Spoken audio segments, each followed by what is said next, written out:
Well, good morning everyone.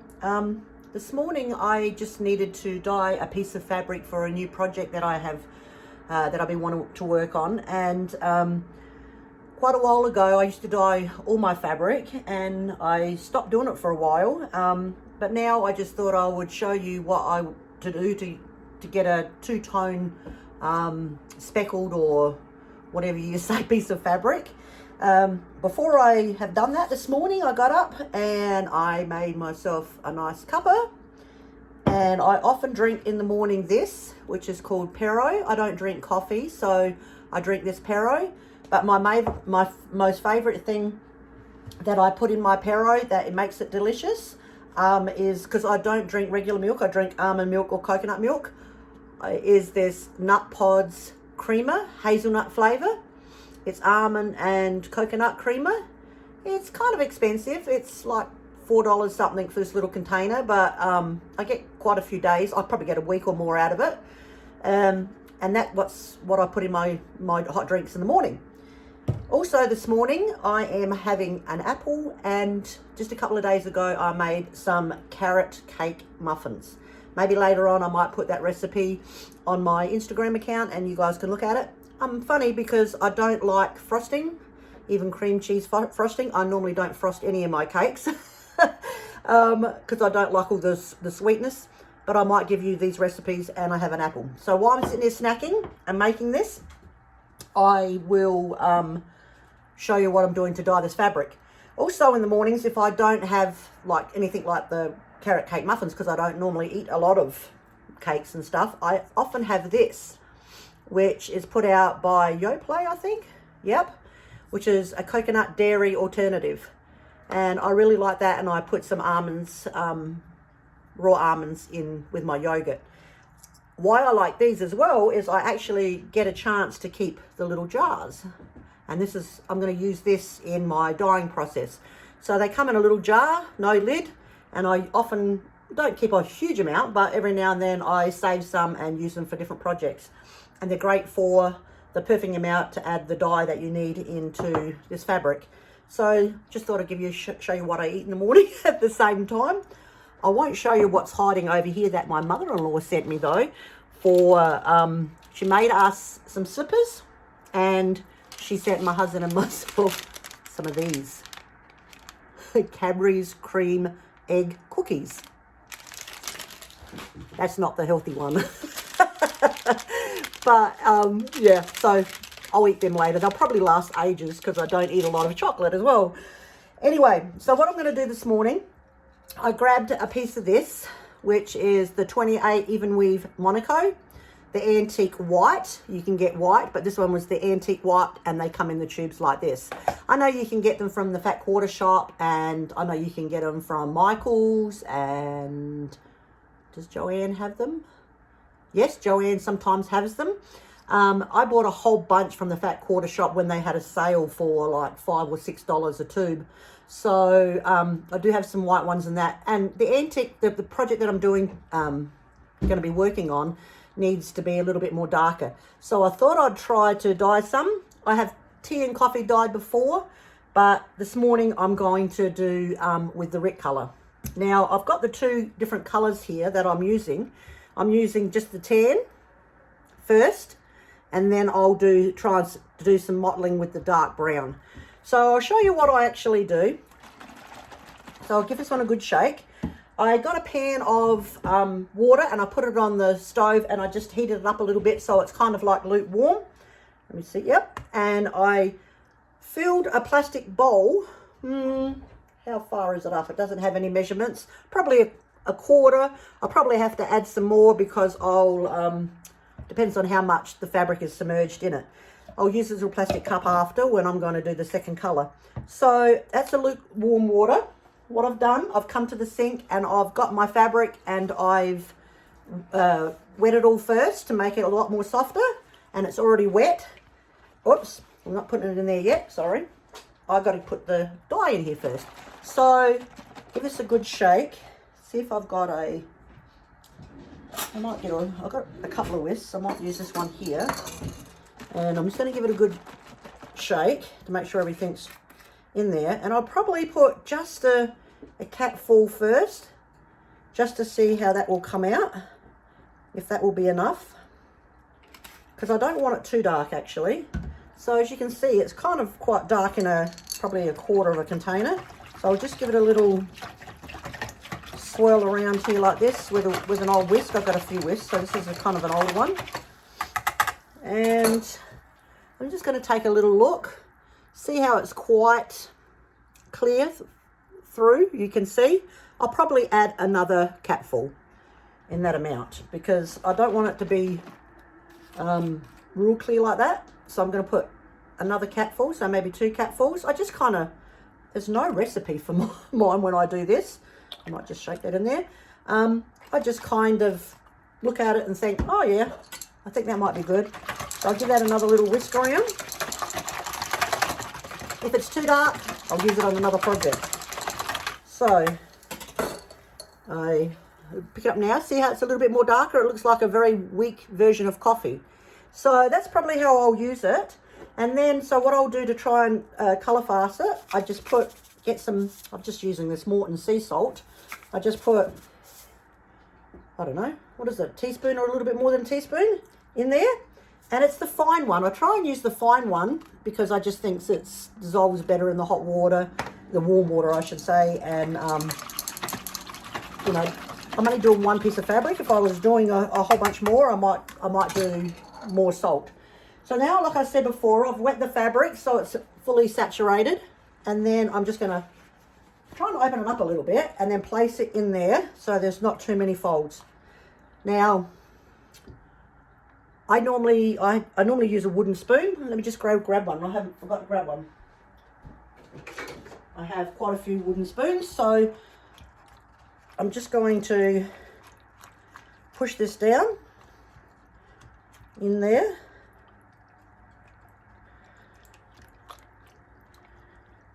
And try to keep it pretty much all submerged. I even use my fingers. So, like I said, I don't want a real dark colour. So I'm going to put it in there. And even here, I might grab just a little plate and stick it over the top to make sure it's all under the liquid. Now, I'm going to leave that like that, as you can see, for probably, I don't know, 20 to 30 minutes. I'll have a look when I come back and I'll let you know how it goes. Okay, so it's been 20 minutes. I've left it for that long. I probably should have left it a little bit less because I didn't want it so dark, but let's see how the first layer has turned out. So let's just pick up this. Oh, so it's quite dark, but sometimes it lightens when you rinse it out anyway. So here is what it looks like. It's actually kind of a pretty colour. You remember I'm actually doing it on a, oh, it's even got some mottling straight away. So there it is. I'm just going to take it over to the sink and I'm going to rinse it and let's see what it looks like after. All right. So it's already quite dark. I probably could have done with just the 1 capful. But like I said, once you rinse it all out and then you dry it, it even goes a lot lighter then. Now, I don't know if I might need to model this yet or not with the darker colour. Take that out a little bit and put some cold. So I'm just giving it a rinse. I'll probably give it another better rinse in a second, but I just wanted to show you what the colour looks like it's come out as. So it's actually quite a pretty, can you see? It's come out of quite a pretty piece of fabric. And I might not even need to model it really, because I only wanted it very light.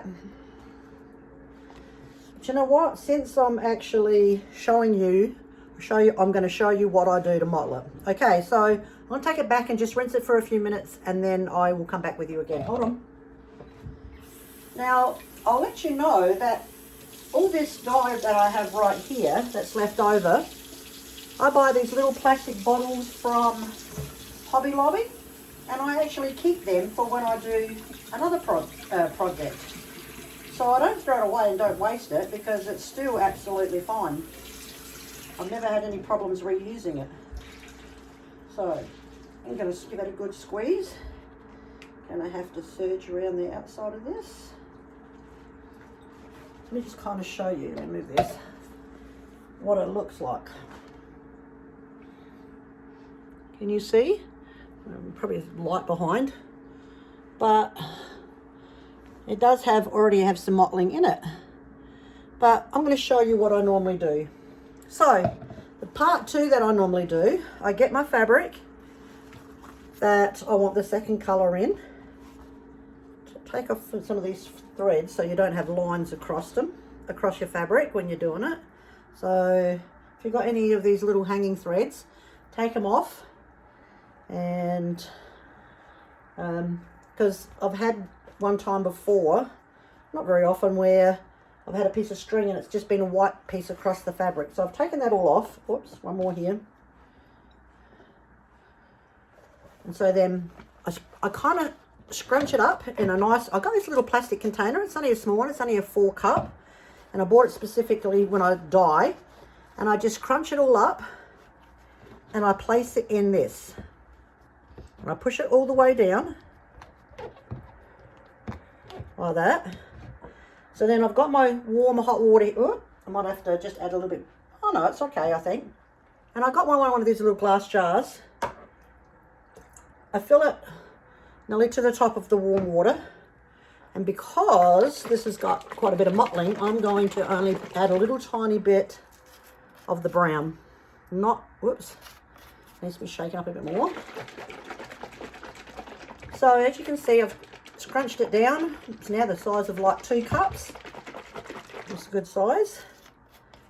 And I will put even just a few drops, and I might do it just like this, a few drops in the water.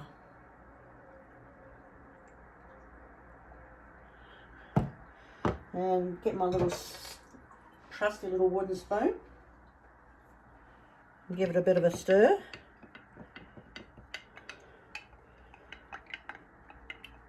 And because I don't want very much mottling, that's all I'm going to do. So that was probably about 3 or 4 drops of the dark brown, and then I just pour it over the top. And I can kind of tell when I'm pouring, you watch, that it's not really doing a lot. So I'm actually going to add a couple more drops. Whoops, probably a little bit more than a couple. But that's okay. I'll definitely use this. This could be used for a Halloween one or Halloween pattern. So I'm just going to pour it over, as you can see, and then I'm just going to pour it. Oh, that's a little bit better. See? I might, depends, because I want it to go, can you see? I want it to go all around the bottom part. So I will use all of this. Make sure it's all covered in all different spots. Now you can see how it's gone down, if you can, through the, well, it's not going to be harder to see. And what I'll do is I'll get the wooden spatula and I'll just kind of push it down to get some of that bottom spot. There's nothing, no liquid coming up, but I'm just trying to soak into the bottom spot. And I'll only do this for like 5 minutes. Give me a second. Actually, I'll turn you off and I'll come back. Okay, I'm back. This is what it looks like. It's actually probably darker than I wanted, but the colours that I'm using are quite bright, so we'll see how it has. I'm going to take it out and just rinse it in the sink for a few seconds. While I'm rinsing this, kind of thought I'd better tell you, if you're using darker colours to dye with, you might want to wear some gloves. Otherwise your hands are going to get quite brown or whatever colour you're using. But I didn't have any left. And another good thing is probably to put some parchment paper under your board where you're working, because I've got a few dots here on the white counter. That'll come out over a period of time, but I didn't have any parchment paper either. So I'm going to just, and I'm normally not this messy, I'm just going to give it a bit of a rinse. Okay, this is really blotchy, more blotchy than I wanted it, but that's okay. I probably could have just left it without the brown, but I wanted to show you. I'm going to rinse it more after. See, it'll dry lighter. I don't know if you can see this very well, but I've got blotches here that I want to rinse out. It's got some orange blotches, but that'll be nice. That'll be nice for even a Halloween one, really. So this is what I do again. So I've got the same bowl. I put the other water formula with the RIT dye in it in a jar, and I'm just going to put this in. This is warm water. Again, I'm just going to press it down, let it soak, and then I just add some more salt. Okay, probably about the same amount. And I just swish that around, and I'm going to let that sit in there for another 5 minutes. That'll help take some of that dye out as well. See, you can even tell when I'm pushing on it that some of it's already coming out.